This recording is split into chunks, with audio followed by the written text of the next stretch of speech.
65th Academy Assembly panel on allies, partners, and motivations. Before we begin, I would like to first turn your attention to the QR code that will be on the screen behind me. If at any time you have a question or that you would like to be answered by our panelists, please scan this QR code on the screen. Submit your questions via the Microsoft form during the presentation. Please join me in welcoming our moderator for this event, C1C, Jacqueline Kelly.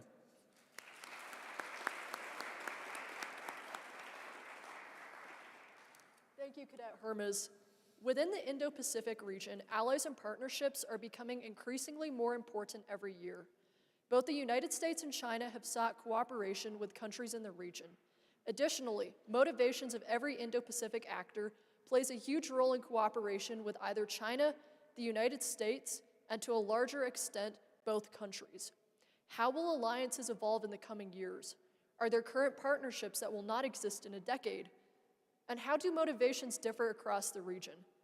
Today's panel will help us gain insight into the importance of partnerships in the region through the experiences of our esteemed panelists.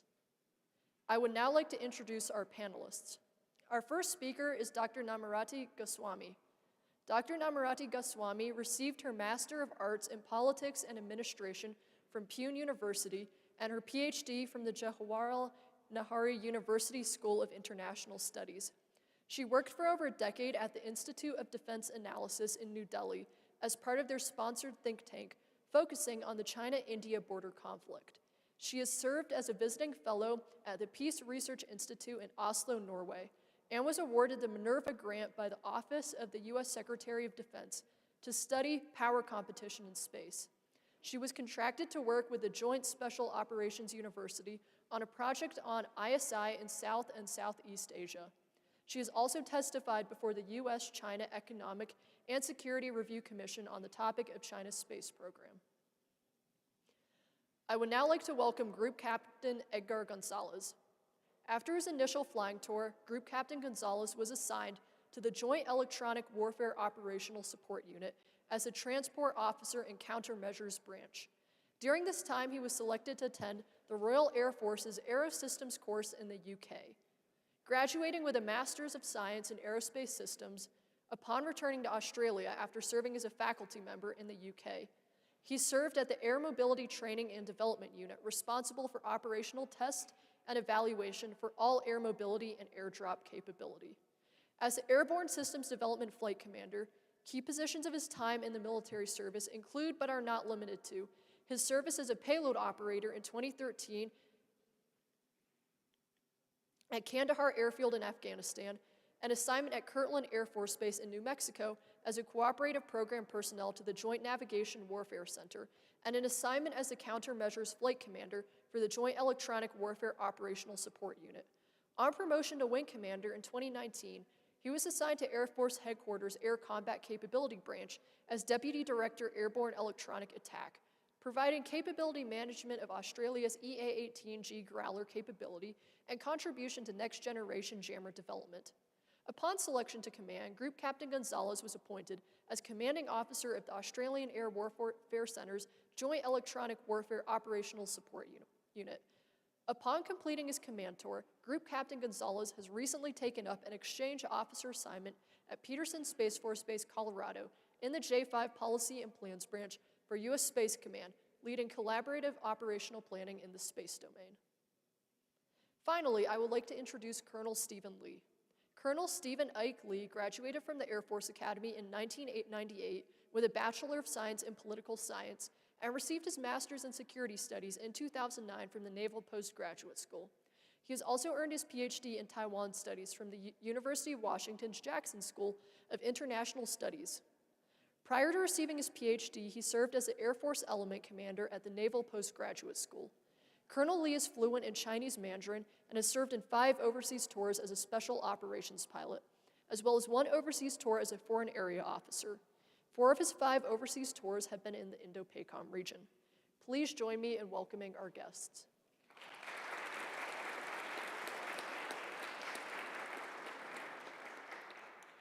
Esteemed panelists, to start us off, our first question to start this discussion is how do you foresee the U.S. balancing critical relationships with Korea and Japan in case of conflict with China? Thanks. Look, I just want to say thanks, Jacqueline, for having us here. And it's really an honour to be here with my esteemed panellists here and to listen to your experiences. But also thanks to all you for coming along and listening in and participating. It's a wonderful place here at the Academy in the beautiful state of Colorado. So thanks for welcoming me and making me welcome as a guest. I just want to start quickly just to give an Australian perspective and motivations before I answer that question. Australia is a middle power. So what does that mean for us? We want to make sure we have a fair go, as an Australian term in this world, for our prosperity and our interests. And what that means is we like a global order, a rules-based order, the global order. And the US and its security posture has been a lot of reasons for that. So that's a big motivator for us in the world and why we want sort of peace and security and stability in the world, and particularly in our region. Now, going to the question there, I'm not really by any means a Korea or Japan expert, but both these nations have very distinct cultures and histories. But one common area they have is they've really both emerged from the devastation of war to be very much leading economies and very prosperous democratic nations. So their interests are very common to ours in Australia and also to, I think, the US in terms of that peace and stability. And I think I foresee that that is part of the balance for the US in their relationship, focusing on those common goals, maintaining stability and prosperity, but also make sure that there's no aggressive states willing to use force or threaten that peace and prosperity that both those nations enjoy. We talked about conflict with China. I think conflict with China would be really catastrophic. And pretty much one of the biggest consequential things in our lifetime that could potentially occur that we need to be aware of. I think I can't speak for Korea and Japan, but I think their view is probably like ours in Australia, that any conflict or disagreement should first be resolved peacefully and without the use of coercion or force. I think also that the US and Korea and Japan understand that we can't do this alone. We can't deter or ensure peace and stability alone. We need to work together, cooperate, strengthen the global rules-based order, under agreed rules and norms, like I talk about, is one of the motivations for Australia. And I think that's the way we can help offset the advantages that more powerful nations have and giving agency to smaller nations and middle powers like Australia and those nations above. Thank you, sir. Thank you for the question. And first of all, thank you for having me. And I just got back from Paris, and this building reminds me of the Louvre. So fantastic to be here. So, in answer to your question, so I think the last part is very critical. So you say, in case of conflict with China. So then I have to respond to that, taking that in mind. So the scenario is that in case there is conflict with China, which means military conflict, economic conflict, and cultural conflict, how will the US navigate its role with Japan and South Korea? So I see three potential scenarios here. One is that both South Korea and Japan have very strong trade relations with China. China is the biggest trading partner of both nations today. China has about $400 billion trade with Japan and about $200 billion with South Korea. So that is going to get affected. So which means there will be consequences in terms of both Korea and Japan's economic vitality, which means today, when there is no conflict, both Japan and South Korea have to think about how can they diversify their economic potential and capability. The second important outcome of that would be the South China Sea and the Malacca Straits and the trading routes, which means this is not going to stay limited to just Japan, South Korea, and a conflict with China and the US. It'll have systemic consequences. So nations like India will get affected, Vietnam, Indonesia. So the entire Asian landscape, including the world, will become a part of that conflict because of the fact that the Asian trading routes are one of the most potent trading routes of the world. And then finally, the consequence of conflict with China would have operational and military consequences. So China is one of the most one of the most advanced Asian military power. It has very high missile capability that can reach bases that the US has there. It can threaten Taiwan and take over. It can threaten Japan, it can threaten South Korea, and also other nations. And that again has operational consequences like bombardment, basically blocking. The Chinese Navy can block off like trade routes. And so these are the consequences we need to keep in mind when we think about conflict with China. So I'm responding to the last part because the question is in case there is conflict with China. So thank you. Good morning, everybody. Happy to be here. Thank you for spending time with us. So I think there's no doubt in terms of how the world views China right now. All you have to do is look at the relationships within the Indo-PACOM area of responsibility. So you have the security pact between Korea, Japan, and the United States. You have AUKUS. You have 5 formal alliances. It's Korea, Japan, Philippines, Thailand, and Australia, New Zealand. And then you also have the Quad. So with all of these relationships, the singular aim is to deal with China and the potential for conflict. So from that perspective, everybody is aligned in the Indo-Pacific in terms of addressing the quote-unquote China rise or Chinese problem or Dragon's Roar or whatever you want to call it. So obviously, conflict is something that we want to avoid. That's why the United States National Security Strategy stresses deterrence. And we also encourage dialogue with Chinese leadership. President Xi will be in San Francisco in a couple of weeks, less than a couple of weeks. So we're preparing for the worst, but trying for the best as good military people and good politicians do. And I'll stop my answer there. Thank you, sir. And now pivoting to our next question, we have considering the U.S.'s relationship with Taiwan, what do you believe potential regional intervention could look like? Start again, hey? Look, I think, like I said before, I think if you talk about intervention, if we're talking about a conflict, so to speak, then like I said before, that would be catastrophic for all, and not just for, let's say, if the US or another nations intervene, but I think also economically potentially catastrophic for China as well. So it's something they may wish to avoid that fight as well. So I don't think we should forget that. I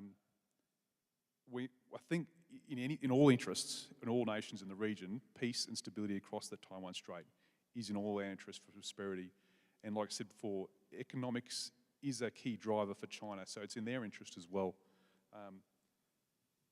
But I think, like I said before, we need to make sure we have a credible deterrence to potentially stop that. And if we talk about intervention is increasing forces and force posture across the region, well, arguably one of the messages China has given nations across the region is there is a potential threat, therefore they have increased that posture.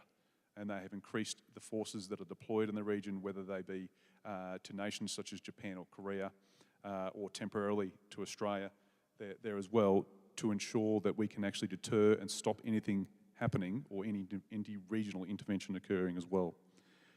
Arguably, I think the last point is, if we talk about intervention, arguably China and other nations have benefited from the stability that the US have provided in the Middle East, particularly in the Gulf, that allows the safe passage of goods, oil out of that region. And China's an importer of that as well. So they have benefited from that stability that arguably the US military have provided as well. So I think that's probably one comment I'd like to sort of provide there. So that is the question for the context we are in today. So we are today in a strategic context where a nuclear-armed nation has invaded and threatened a neighboring nation, Ukraine. So the systemic pattern is actually already challenged as we speak. Despite the fact that there is a rule-based order, there is US leadership, but that's being challenged today. And China is part of that particular challenging as well for reasons that they outline. So let's take the question, what could be US response if in case there is escalation of conflict in Taiwan? We know from Chinese history as well as strategic context, including their speeches and military doctrine, that they have continuously, not just with President Xi Jinping, but continuously viewed Taiwan as core territory, as part of the civilizational context of China. And I think I come from the border regions of India and China, and there are lots of Chinese minorities that have actually immigrated to that area. And one thing the Communist Party of China has done very well is to build this strategic historical context of the century of humiliation. We know from Chinese history that China has been invaded by other communities like Kublai Khan, the Mongols, the Manchus. So this is not the first time that they have actually faced invasion. But the Communist Party has basically created this narrative that is being now absorbed by schools. And Taiwan is actually viewed from that cultural context. So there is a cultural consequence that the United States has to deal with, given its own historical context in terms of the century of humiliation. The second thing is, what is interesting and lost a little bit in the conversation today is that Taiwan military, at least from the analysis I see, is not prepared for a Chinese ground attack. They are prepared in terms of air and navy, but when you look at their military, they are still based on World War II doctrines or doctrines during Vietnam. They have not reformed, and that is one of the biggest concerns that is coming out of the US military. So you have to first deal with that particular context. And what is astounding to me is that Taiwan military itself has not upgraded their training or doctrine. And this tells me that things have changed with the Russian invasion of Ukraine. Today, Taiwanese colleagues and military are very much concerned that China might do something very similar in terms of their territory, something like Ukraine and Russia.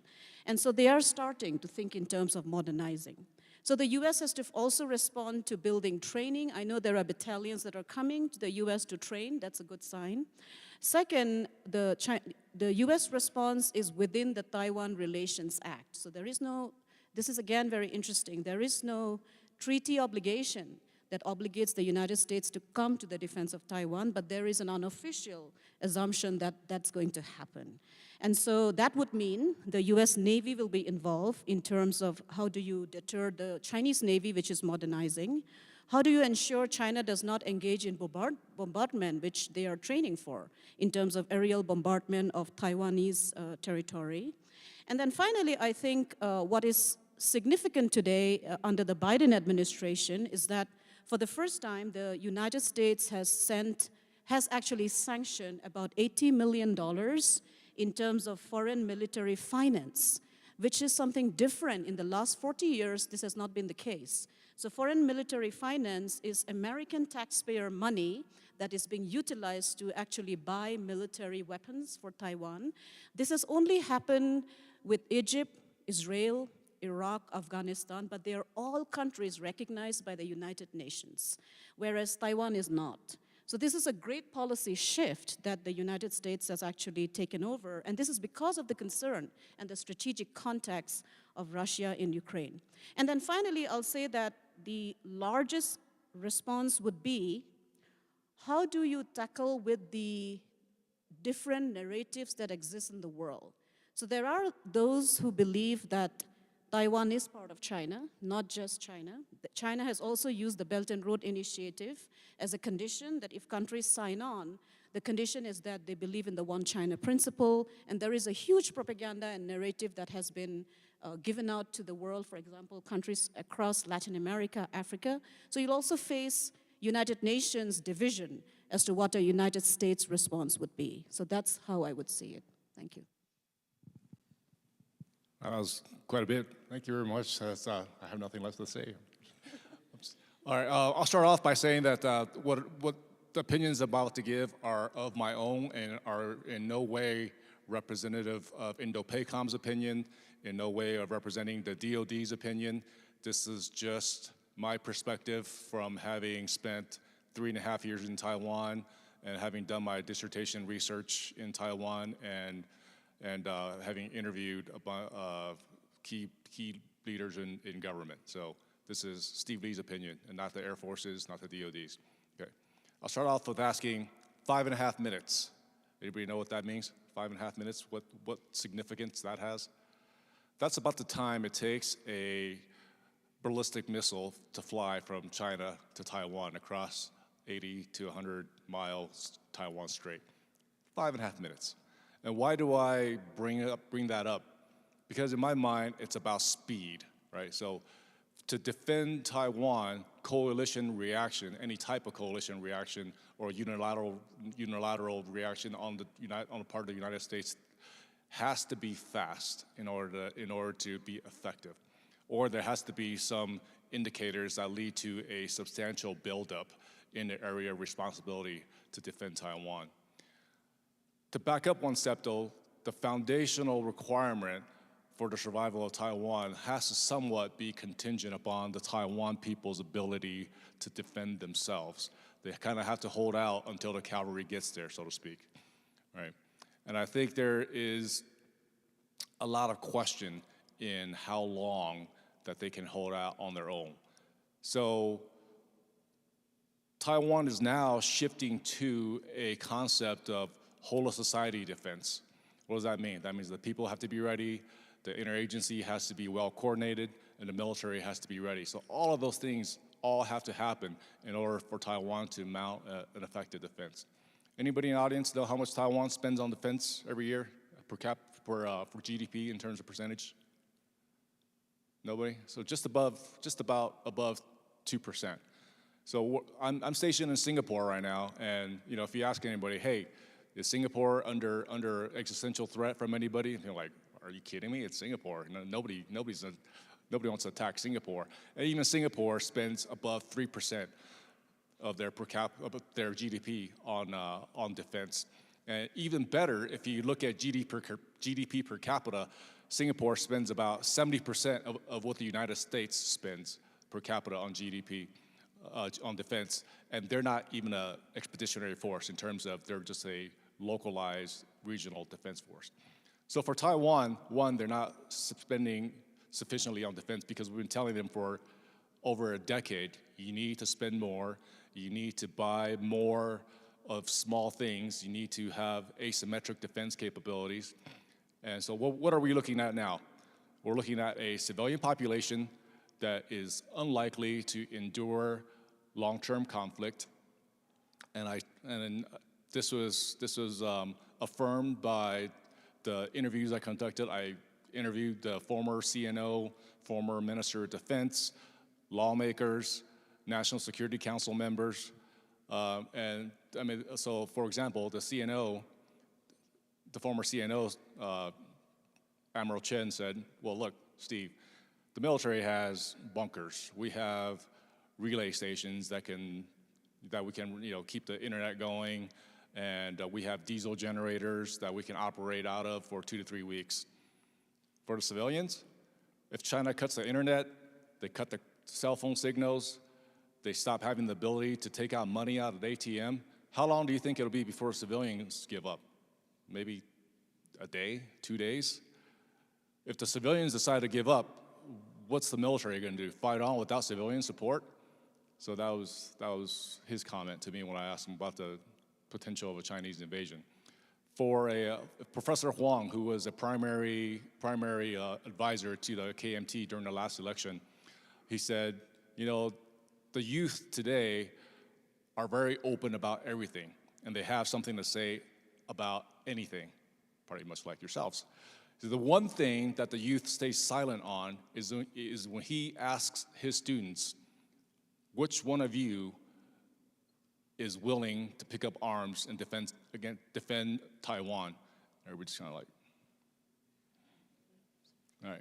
So if you look at their surveys, if the survey's question asks, should Taiwan defend itself against Chinese aggression? Overwhelmingly, like 85%, yes, Taiwan should defend itself. However, if you change the question to, will you defend Taiwan against Chinese aggression, the number drops to about 10 to 15%. So that's a very telling statistic. And in terms of talking to the lawmakers, one of the LY members, which is like a member of parliament equivalent, said to me, he said, look, China right now is, and this is in 2019, mind you, things have changed a little bit. But in 2019, he said, China presents an alternative narrative in that you can be economically successful and still have a good quality of life without having democracy. So that is a powerful narrative for the population to consider. And so in terms of a conflict, the population doesn't have that great of a motivation, in his opinion, to kind of adhere to supporting democracy and adhere to ideals instead of taking a pragmatic approach in that I don't want to get blown up, I want to be able to access my life, I want to have comforts, and just perhaps take a knee. So that was the LY members' assessment. So to me, that's a pretty grim picture for a coalition to formulate a successful response within a 1 to 3 day period to effectively stave off a China invasion. So what do we have to do to counter that? That means we have to dial our preparedness and our capabilities way up to counterbalance the underpreparedness of Taiwan. So again, those are my personal opinions. Please don't confuse that with DoD perspectives, because Indo-PACOM thinks Taiwan is a lot more ready than I think. So. Well, that was very interesting. Thank you all for your contributions to that question. Turning to our next question, we have, what are the dangers of allowing China to keep expanding in Africa? Do you think it is worth competing for influence? Well, firstly, I think to have one nation be the dominant power in any region is probably dangerous, and it undermines the ability for smaller nations to have a say and for their, risk their prosperity as well. I think it is wise for other nations to invest in this region, whether it be Africa, to make sure that no country is predominant. We probably need to also look not just our military power, but all the instruments of national power, and not just one distinct from or discretely from the other. We've been talking diplomatically, economically, militarily, all together. How can we best use that as well? But also, I think something that I'm sure the US is thinking of is you don't need to do this alone. Africa is a very diverse, large continent with lots of different areas and issues and cultures within the nation as well. And there are other nations with interests in there as well. We can use other nations, or not use, but collaborate with other nations to invest in Africa in certain areas that share common interest and goals, and also be able to sort of balance that power from any one dominant nation to come up. And I think an example I want to give is, I think last night one of the people here from VMI raised a really great question about India. I think that's a really, and Vami can probably talk more, it's a really interesting nation which has emerging as a huge economic power in the world there as well. How can we work with India to certain investments within Africa and the region there, or other nations? France have got some interest there. There is some challenges with that, particularly in the Sahel. The US, while it's a large nation with huge amount of capacity, there's no limit to that capacity there as well. So that's probably the way we can sort of counterbalance China. I'm always really interested in the India component there, because they're part of the Quad. They're also part of the BRICS, which you probably know is Brazil, Russia, India, China, and South Africa. And other nations joining on here, they have a very much a diverse set of relationships than some of our more Western nations too. But we all do have different relationships as well. So probably a key thing, and I think Vami can probably elaborate that further, and I'm really interested in see her comments on how she thinks that nations such as India can actually influence that region, particularly with their economic power as well, and their English speakers as well. So we can communicate far more easily with the Indians than a lot of other nations as well. Thank you for that. Before I answer to your question, the point you raised about India, one thing that I go by in terms of my research is if you look at African strategic vision, which is 2063, which is the African Union's vision, they're really looking for investments from outside, because by 2063, Africa will have one of the largest young populations in the world, and they'll also have some of the largest economies in the world. Nigeria is forecasted to be the 14th largest economy. and with a very robust population skill set as well. So India has actually announced that they're going to invest $150 billion in Africa from this year to 2030, which is a large investment through the AU. And what is interesting is that under India's leadership of the G20, the African Union became a permanent member of the G20. So that's, again, a very interesting shift. India is pushing for more and more inclusion of Africa in global forums as well. But then to answer your question about should be we concerned about what China is doing in Africa, I think I would say that when I look at China's policy in terms of regional, what they're doing in terms of different regions, China is a global player today. It doesn't see itself as a regional player anymore. It's a great power. They have seen themselves as a great power since 2000 when they first signed that agreement with Russia being one of the most major strategic partnerships. So Africa is actually viewed as a priority region, and one of the words that Chinese leaders use is legitimate interest. So what China wants to do in Africa are three things. One, to ensure that Africa is supportive of Chinese policy, strategy, and behavior in terms of international foreign policy. Second, at the level of the United Nations, African support is critical. In case there is a Taiwan escalation, you will know that the UN Security Council Chapter 7 could be invoked as a threat to international peace and security. China is, of course, a permanent member, but African nations might actually support China's invasion. As you see, there has been African abstention in regard to Russia's invasion in Ukraine. So that's the second strategy. Third, China is also looking for bases in Africa. So in terms of projection of power, Djibouti is one. What is interesting is that China is also starting to think about not just naval military bases, but also a spaceport, for example, in Djibouti, and leasing it out. And looking at a country like Somalia, which is very close to the equator and has very strategically beneficial launch structure. Now, having said that, what is important to remember is that these are China's strategic priority. And I'll finally end by saying that, before I say about Africa in a line, that if you look at the recent Belt and Road Initiative Summit that was just held last month, one of the wonderful insight you get is that the guest of honor was President Vladimir Putin.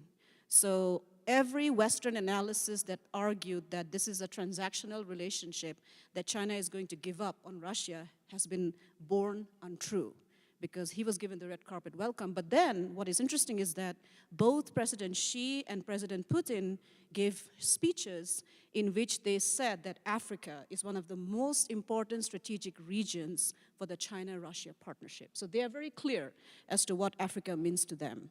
Now I'll end by saying that that is the structural level. So this is China, Russia, the US. And US actually should prioritize Africa given that context. But more importantly, I do have conversations with African colleagues across the region. One thing I realize is that Africa is a strategic actor in itself. It makes its choices and preferences based on what it wants. It has its own agency.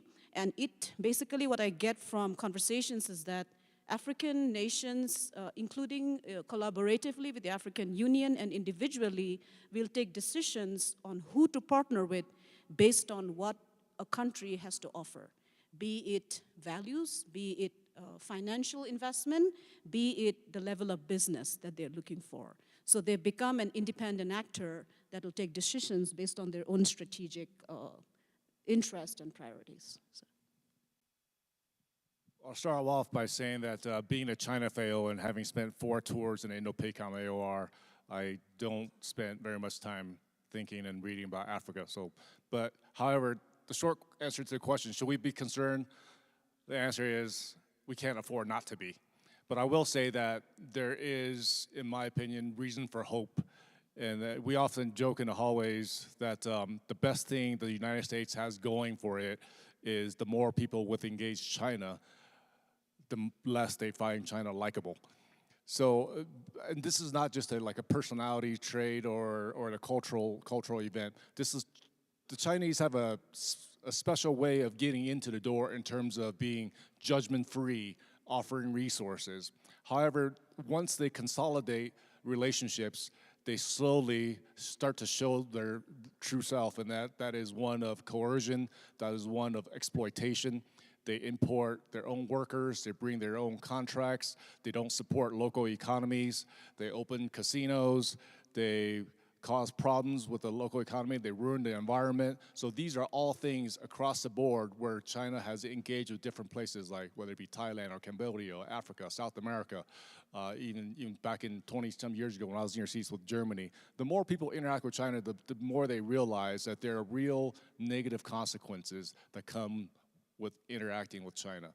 So that is a reason to be hopeful. But can we just count on China to kind of self-destruct and kind of let those relationships implode?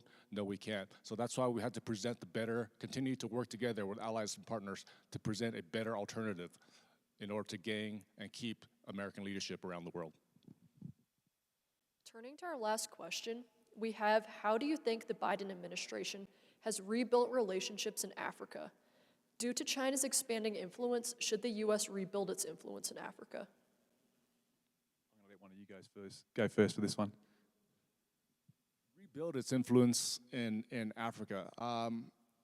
You know, Africa is often referred to as a forgotten continent, and I think that is to some extent true. But in recent, I would say in the last decade, attention has certainly started to elevate. In 2006, I was in Mali, and working with special forces going into Mali in Africa. We're bouncing around Senegal, Mali, and various other outposts around Africa. And this is kind of like the beginning. And we found many challenges in working with Africa in terms of tyranny of distance, the lack of mature institutions, the lack of mature capabilities in the various defense forces.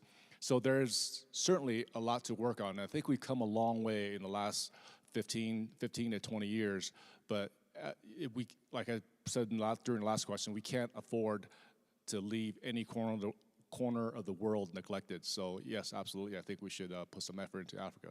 But then again, how much bigger can our national defense budget get, right? So it's all balance of resources.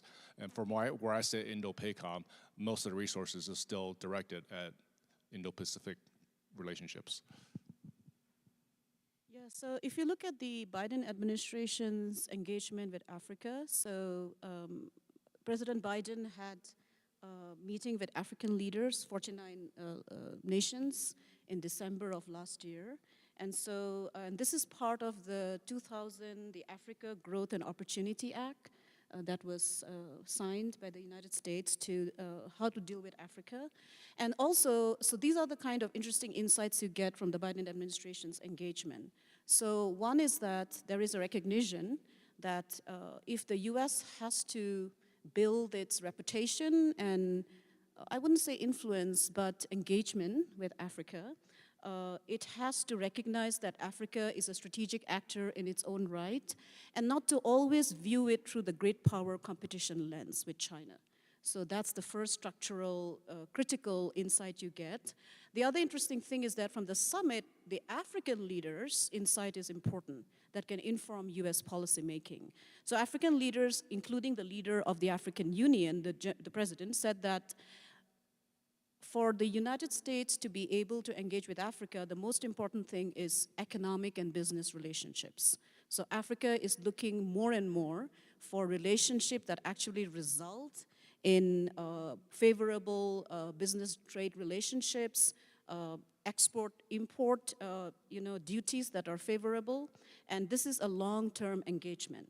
So the Biden administration took a decision that it's going to partner with the African Union towards meeting the 2063 strategic vision.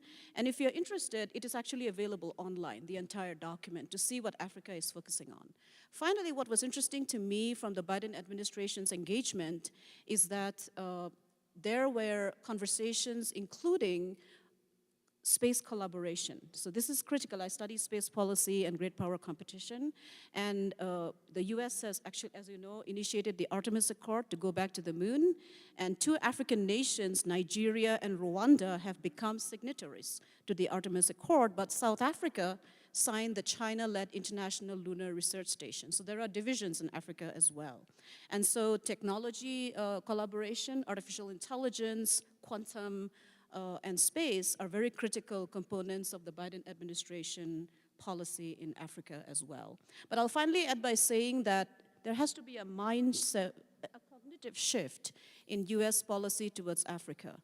It cannot be always seen through how the US should build influence, as if African perspectives do not matter. It's the US that has agency and is doing some kind of favor.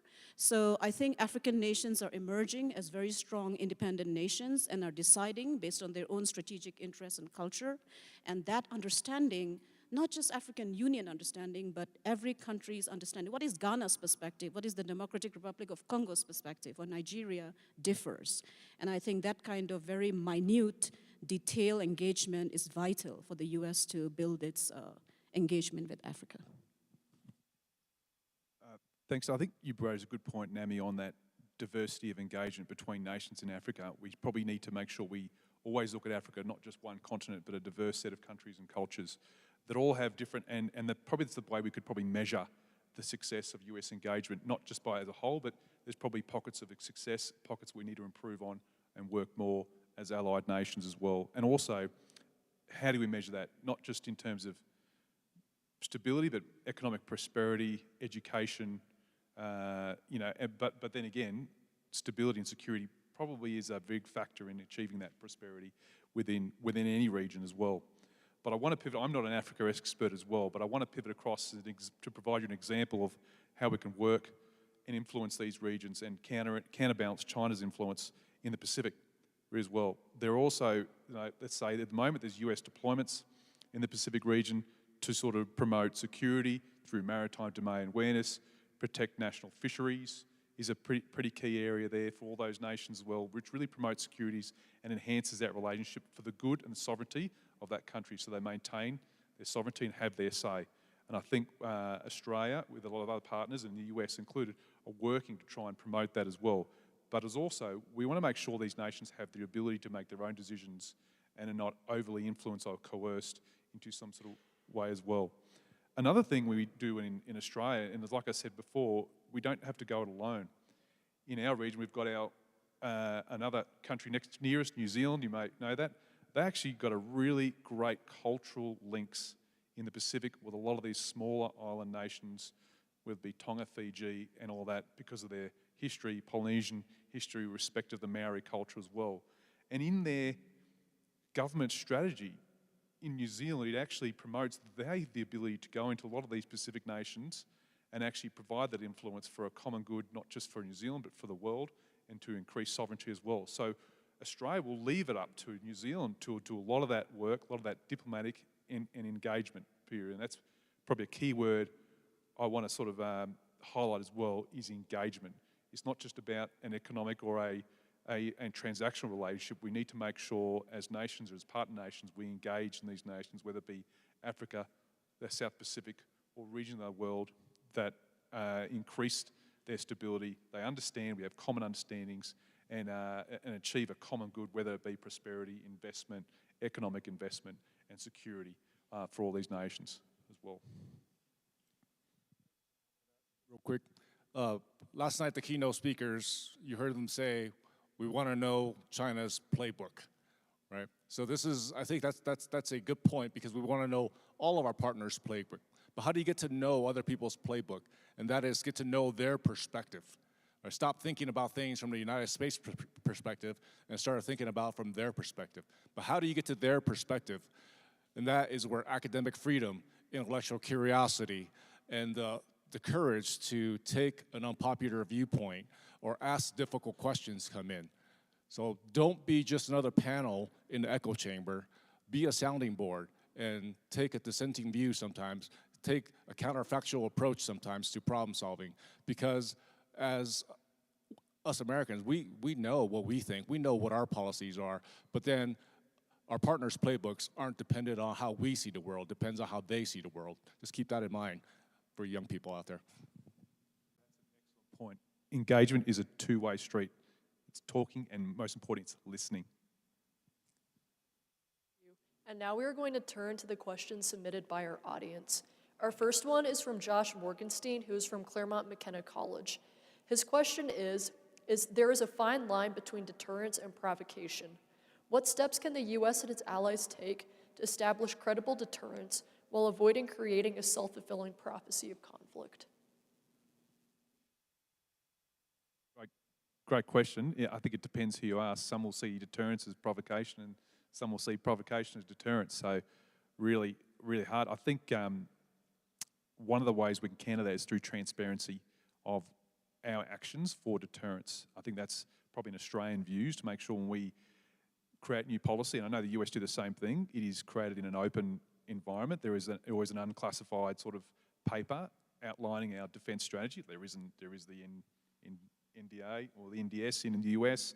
We have our defence strategic review just occurred in Australia that really creates that transparent, open understanding of what we're trying to achieve through, let's say, military power or development or force posture as well. Yeah, I think that's a great question because sometimes it's not just possible. So I know academically we love to think that if a country is building deterrence, that signal is very clear to the country that is perceiving it, right? So any move by the United States, for example, military sales to Taiwan, coming to the defense of Japan, or critiquing China, for example, in regard to its border conflict with India, might be perceived by China as not deterrence, but provocation. So the line is actually not as theoretically, conceptually clear when you go to field work. And I learned this lesson not when I studied China or US or deterrence and provocation. I learned this lesson when I did field work in some of the most conflict-affected areas in the region I come from, which is Northeast India, close to Burma. There were beautiful counterinsurgency conceptual arguments of how to deal with insurgencies because they're different from the population. But then when I went to the field, everything was questioned. So it's not always very easy to make that demarcation. But I think in terms of deterrence and provocation, so China would argue, so let's take two cases, say US and China. China would argue and always argues that its building of force structure, its missile development, space program is all about active defense or deterrence. But if you look at its operational doctrine and its doctrine, especially under President Xi Jinping, it's very offensive in nature. It talks about attacking the other country's entire system. So there you go. You have a public argument that it's about deterrence, but actually when you see it in operation, it's very provocative in nature. And any US move, for example, in the South China Sea or in support of allied nations like Japan is going to be seen from a security dilemma perspective. In international relations, security dilemma means that if I, as an actor, is building my defense because I'm worried about you as an actor B, you will definitely see that as a provocation and not really as a defense mechanism. So it's always tricky, and so engagements can help a lot in terms of clarifying those misperceptions. I'll end there. I think a simple one-word answer is just judgment. I encourage all of you to think about solutions not in terms of absolute goods versus absolute bads. I mean, in policy, there are only preferable trade-offs under select conditions. So sometimes deterrence can appear as provocation, other times weakness is provocation because you're inviting aggression with weakness. So really judgment is the only thing that can help you navigate through the ebbs and flow of resources and who you're dealing with, who your opponent is. It's kind of like playing poker, not somebody, well, what is your best hand? Yeah, royal flush. Yeah, that's great, but nobody ever has that, right? So it's all about how you play your hand and how you play it against the player that you're playing. So judgment. Turning to our next audience question, Cameron Waltz from UT Austin asked, Korean, Japanese, and New Zealander scholars constantly critique the U.S.'s confrontation of China for trampling on the interests of American partners. Do you believe that the U.S. is adequately respecting the interests of its partners in its approach to China? Or is the U.S. on the road to alienating its allies? I can take that. I mean, if we were to, obviously the intention is not to alienate any allies, because that would be counterproductive to everything the national security strategy wants to achieve. Are we good at always taking into consideration the needs and thoughts of partners? Honestly, no. And this is a non-attribution environment, right? So being in Singapore, we see a lot of congressional delegations, staff delegations, whatever department, whether it be commerce, defense, whomever, come through Singapore. And every time they come through, we have what's called a country team. So the representatives from every section get together and we give a brief. And so usually the first question is, where does Singapore stand on China? Are they going to be with us or against us in China? It's like, man, we didn't even get into the meeting. You didn't even ask anything about Singapore, and all you want to know is about China. So it's like, and you know, I think it's worthwhile to gently remind those people that come through, like, hey, Singapore doesn't want to talk about China. Singapore wants to be seen in its own right, like a lot of our partners. They don't want to be put in a difficult situation. For example, Singapore's number one trading partner, but the U.S. is Singapore's number one defense partner in terms of activities and dollar values go. So they don't want to be between a rock and a hard place. And we in Washington or the United States kind of, I think, underappreciate the fact that they have to live with certain neighbors and they have to live in certain other organizations. For Singapore, it's ASEAN. They're living right there in the Strait of Malacca. So they have their own issues to deal with, and they want to talk about what's in their interest as well, and not just where you're going to stand in China. I think that's a great question. So it depends on who you're talking about, right? So who are these voices from Japan, South Korea, and New Zealand, and do they represent the entire population's perspective? Not necessarily, right? So if you look at Japan, for example, or South Korea, there are great concerns that the U.S. might retreat from the region, and that will leave them in terms of being at a disadvantage. So Japan has actually now, if you look at Japan's latest national security doctrine, it is pretty offensive in nature because of that concern. And Japan has started building multi-domain operations, and including its space program, and for the first time has included the word counter-strike. So in terms of space assets. So I would argue that if you look at perspectives in South Korea as well, there was a lot of concern that the US might retreat and not really support both nations in case there is an escalation of conflict with China. And that's the reason, because of such critiques coming out of strategic voices in Japan and South Korea, that the US had to take a much more clear stand as to how it views China's rise, especially China's assertive behavior. And this concern came from these particular nations because of China's building of artificial islands in the South China Sea and the US not being able to respond to it. So deterrence means deterrence by denial or deterrence by punishment. Neither happened in this particular case. And as you know, Japan has a disputed territory with China. New Zealand, again, I mean, depends on who you're talking to and whose articles and voices you are listening to.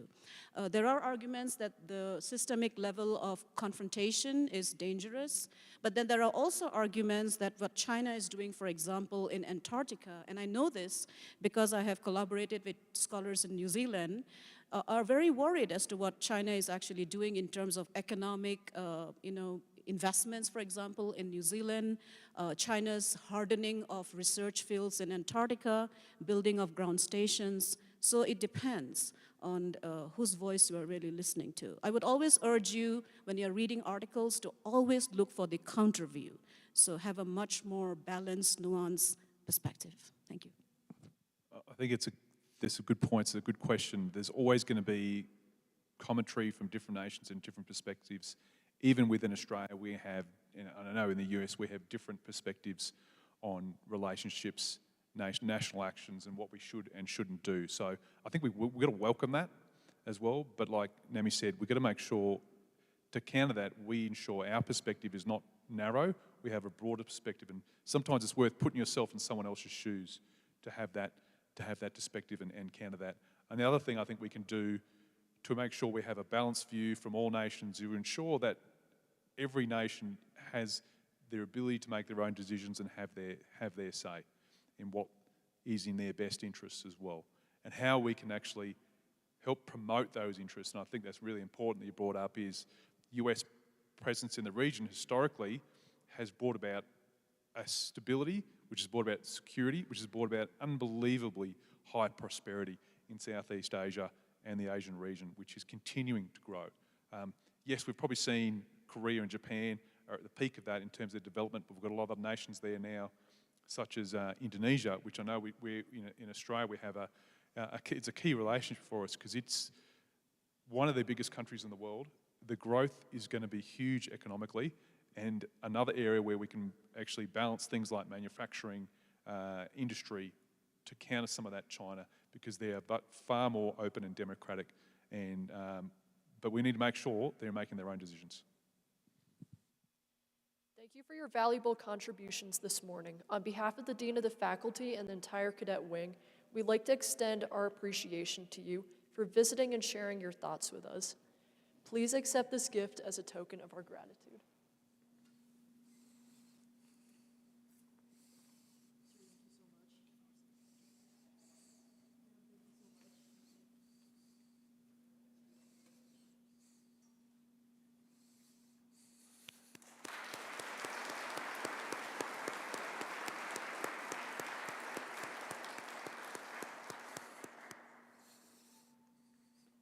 This concludes our panel discussion of allies, partners, and motivations. As a reminder, our first workshop will begin promptly at 9:30. Partners and allies will be in breakout room F. Emerging tech will be in breakout room G. Possibility of an alliance will be in breakout room H. Crisis simulation will be in the West seminar room. Impacts of international organizations will be in the East seminar room. Chinese foreign policy will be in the East terrace room. Chinese culture and ideology will be in the Arnold Hall art room, and deterring threats will be in the Arnold Hall McCormick Lounge. Thank you, and please make sure that you arrive at your workshop on time.